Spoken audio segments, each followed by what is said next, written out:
Aujourd'hui, j'ai pris le texte que j'avais déjà pris dans une méditation que nous avions eue ensemble au CASP, dans une des réunions du CASP.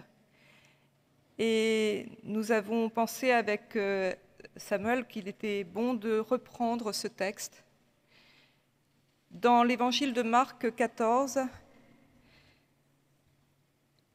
les versets 3 à 9. Jésus était à Béthanie, dans la maison de Simon le lépreux. Pendant qu'il était à table, une femme entra avec un flacon d'albâtre plein d'un parfum très cher, fait de nard pur. Elle brisa le flacon et versa le parfum sur la tête de Jésus. Certains de ceux qui étaient là s'indignaient. À quoi bon avoir gaspillé ce parfum? On aurait pu le vendre plus de 300 pièces d'argent et les donner aux pauvres. Ils critiquaient sévèrement cette femme. Mais Jésus dit, laissez-la tranquille. Pourquoi la tourmenter? Ce qu'elle a accompli pour moi est vraiment beau, car vous aurez toujours des pauvres avec vous. Mais vous ne m'aurez pas toujours. Toutes les fois que vous le voudrez, vous pourrez leur faire du bien, mais moi, vous ne m'aurez pas toujours. Elle a fait ce qu'elle a pu. Elle a d'avance parfumé mon corps afin de le préparer pour le tombeau. Je vous le déclare, c'est la vérité. Partout où la bonne nouvelle sera annoncée dans le monde entier, on racontera en souvenir d'elle ce que cette femme a fait.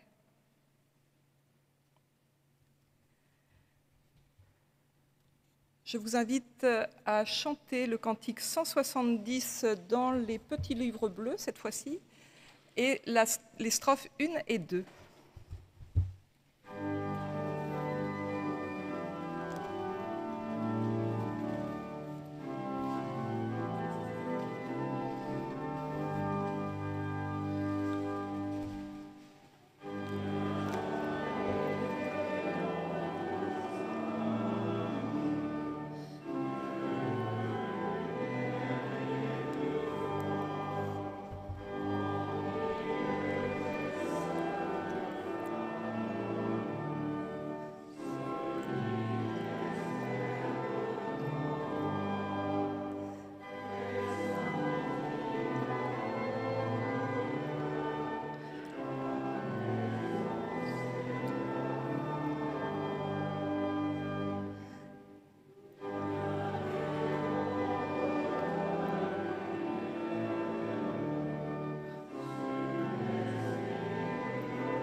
Nous prions ensemble. Éternel, dans ces mots anciens, permets que nous puissions comprendre ce que nous avons à faire pour aujourd'hui. Permets que nous puissions aussi sentir cette énergie magnifique que tu places au creux de chacun, qu'il te connaisse ou non, qu'il croie en toi ou non. Il y a quelque chose qui fait qu'on se met en route un jour et qu'on va aider. Alors, Éternel, si tu es à l'origine de cette énergie, merci. Amen.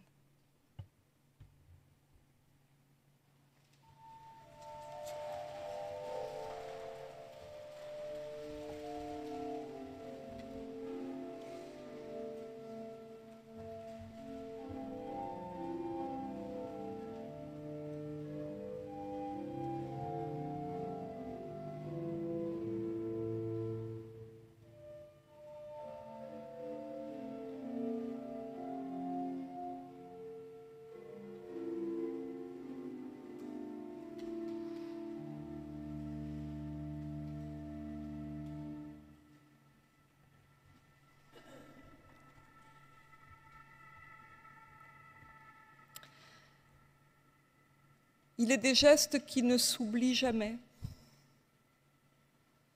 Il y a des gestes politiques, comme la gifle de Beate Klarsfeld contre l'allégeance nazie de Kaisinger,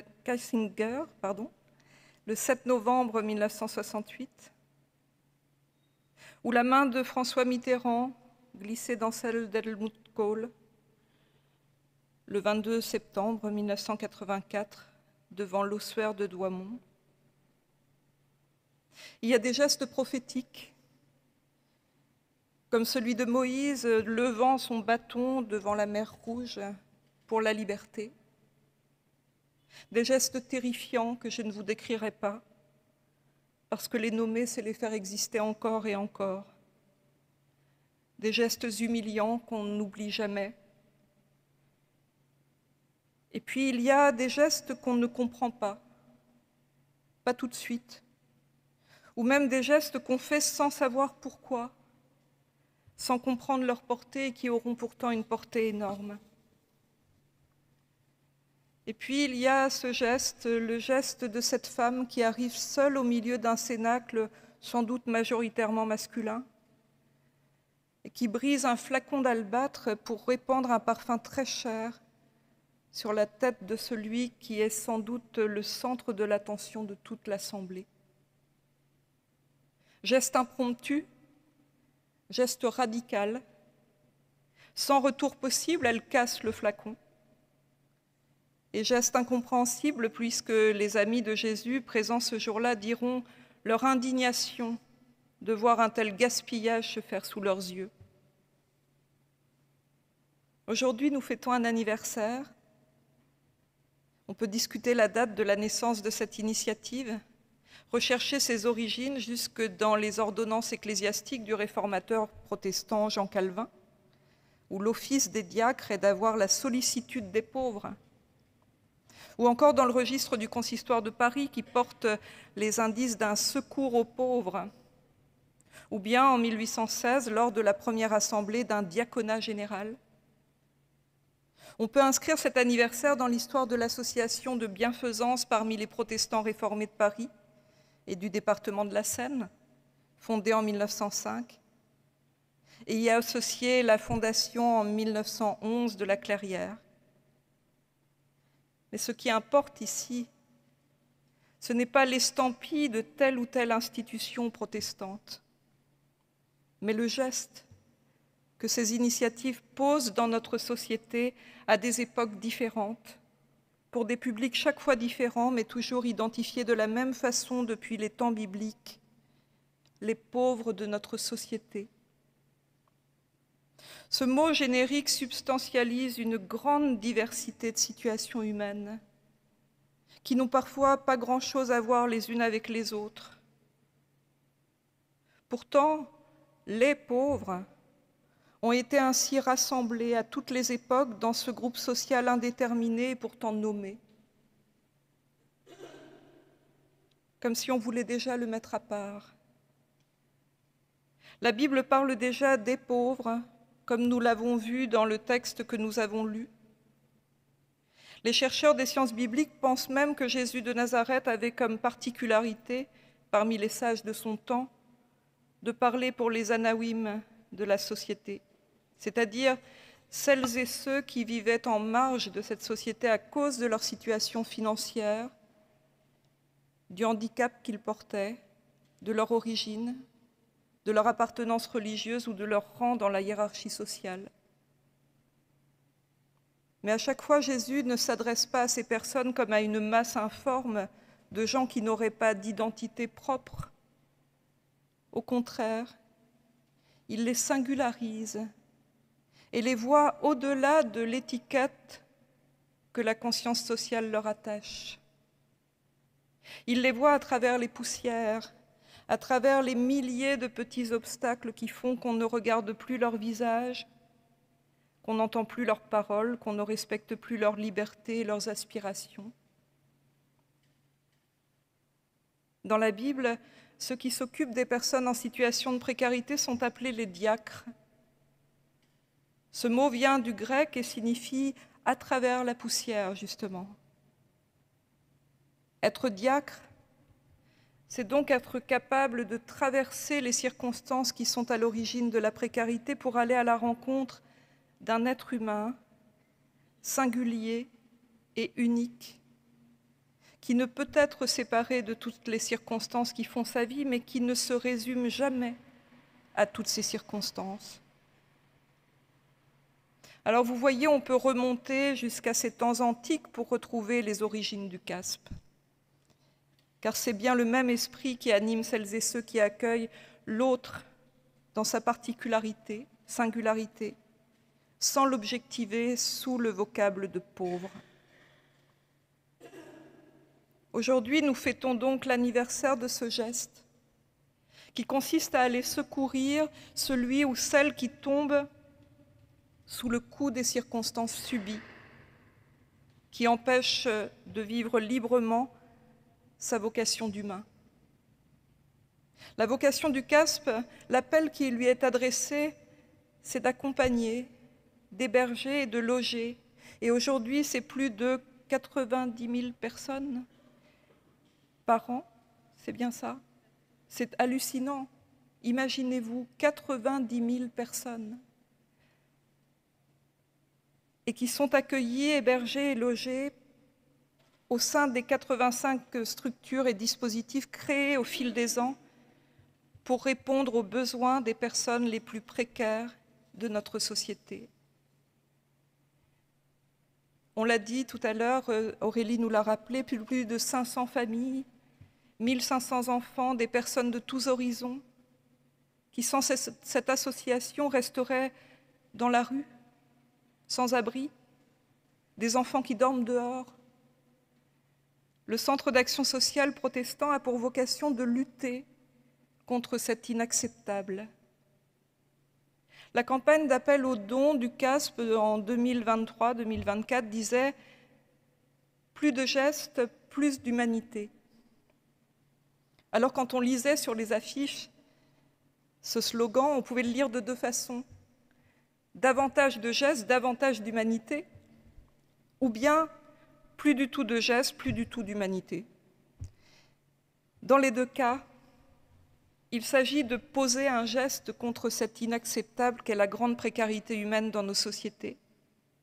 De poser un geste pour dire non au fatalisme et transformer ainsi la situation de celles et ceux qui en ont besoin pour un temps, nous l'espérons toujours, et ne pourraient que difficilement parvenir seuls à se sortir d'affaire. Alors, est-ce compatible avec la déclaration de Jésus dans l'Évangile que nous avons lu ce matin ? « Des pauvres, vous en aurez toujours avec vous, mais moi, vous ne m'aurez pas toujours. » Pourquoi affirmer que rien ne changera du côté de la pauvreté ? Pourquoi affirmer que toujours ce sera la même situation pour les amis de Jésus ? Il faudra qu'ils s'occupent des plus précaires. Et pourquoi mettre dans la balance sa mort prochaine et la vie de toutes ces personnes dont la pauvreté semble éternelle? N'est-ce pas scandaleux? Cette provocation de Jésus répond à une attitude plus scandaleuse encore des amis qui disent « À quoi bon avoir gaspillé ce parfum? On aurait pu le vendre, plus de 300 pièces d'argent, et les donner aux pauvres. » Bien que rationnelles et à première vue très louables, ces considérations montrent comment les disciples de Jésus considèrent la pauvreté et la façon de la prendre en charge. Sans doute, avec 300 pièces d'argent, fait-on beaucoup de bien à beaucoup de personnes à l'époque de Jésus. Mais ce geste qu'a fait cette femme ne se monnaie pas de la sorte. Il sort du cadre comptable. Il est au-delà de la pauvreté et des circonstances réelles. C'est un geste de générosité pure, un geste qui traverse l'actualité de Jésus pour aller atteindre au-delà, à travers la poussière qui brouille la vue des disciples, la véritable vocation de cet homme qui est là aujourd'hui et qui a vocation à inspirer les générations et des générations au-delà de sa mort. Le geste de cette femme ressemble à un geste funéraire, car on parle d'un parfum de grand prix, on parle même du nard, et le nard, ça servait à embaumer les gens. Elle procède à la façon dont on parfumait les morts. Mais l'huile parfumée sur la tête est aussi le signe de l'onction royale ou celle que recevaient les prophètes. Elle fait ce geste polysémique sur un vivant. Et ainsi, elle montre que même la mort ne pourra pas anéantir ce que cet homme représente de précieux aujourd'hui et d'irremplaçable. Elle installe Jésus dans l'éternité, dans une humanité absolument précieuse. Comme toute vie humaine, la vie de Jésus ne vaut pas 300 pièces d'argent, elle vaut infiniment plus. Elle n'a pas de prix. Alors un flacon d'albâtre d'un parfum précieux n'est pas suffisant pour signifier la valeur de cet homme dont cette femme sait qu'il va mourir et qui refuse qu'on l'oublie comme quantité négligeable. N'est-ce pas un geste de haute humanité que d'accomplir des rites funéraires pour les êtres qui quittent cette vie, pour qu'ils ne soient pas oubliés comme des choses? Entre vie et mort, cette femme a posé un geste qui élève un homme à l'éternité. Les disciples de Jésus n'ont pas compris ce qui donne la valeur aux êtres, ce qui leur donne leur humanité et leur caractère irremplaçable. Ce n'est pas combien représentent leurs moyens de subsistance, mais ce qu'on est prêt à donner pour qu'ils existent. Les bannis de notre société sont invisibilisés. Ils se retranchent sous les ponts, dans les forêts urbaines, sur les terrains vagues non identifiés, dans les couloirs de métro retirés de la vue des passants. Ils s'assoient sur les trottoirs où leurs visages n'ont plus de vis-à-vis sauf vus d'en haut et se font oublier sous les cartons pour arriver à fermer l'œil au moins quelques heures. Alors le premier geste à faire pour refuser cet inacceptable, c'est de faire de la place au centre. C'est de créer des espaces où habiter sans se cacher. C'est de donner de l'intimité à des corps dont la seule maison a parfois été le vêtement. Et quel vêtement? Rendre la terre habitable pour que les Anaouim des temps modernes puissent avoir un lieu où reposer. Donner une place qui les honore comme on honore celui qu'on place au centre, comme Jésus est au centre, parce qu'il a des choses à dire, des expériences à partager, des histoires à raconter, des projets à accomplir.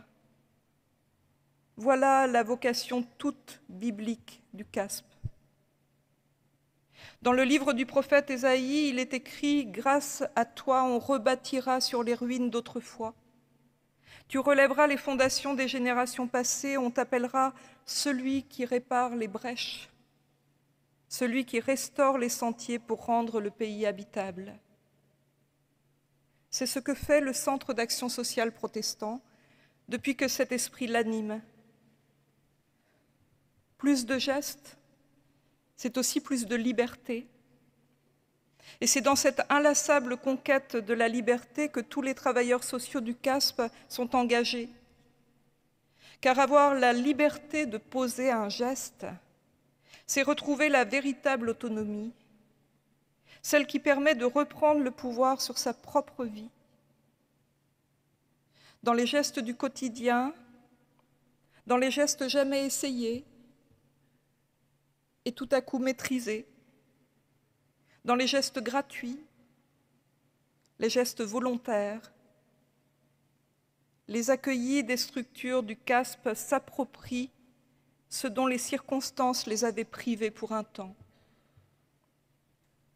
Alors bien sûr, ces gestes ne peuvent pas et ne doivent pas être uniquement tournés vers l'efficacité ou la rentabilité.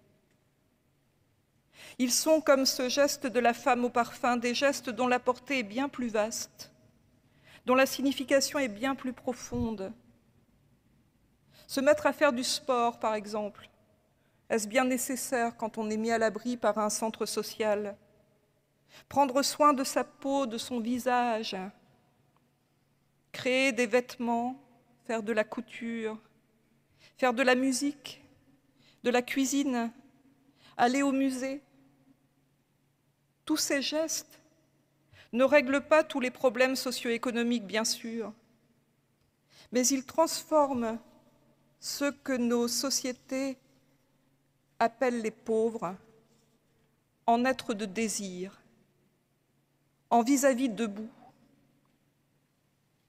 en personnes à part entière, qui aiment, qui pensent, qui évaluent les choses, qui donnent leur avis, qui se retrouvent tout à coup autres, qui se découvrent eux-mêmes.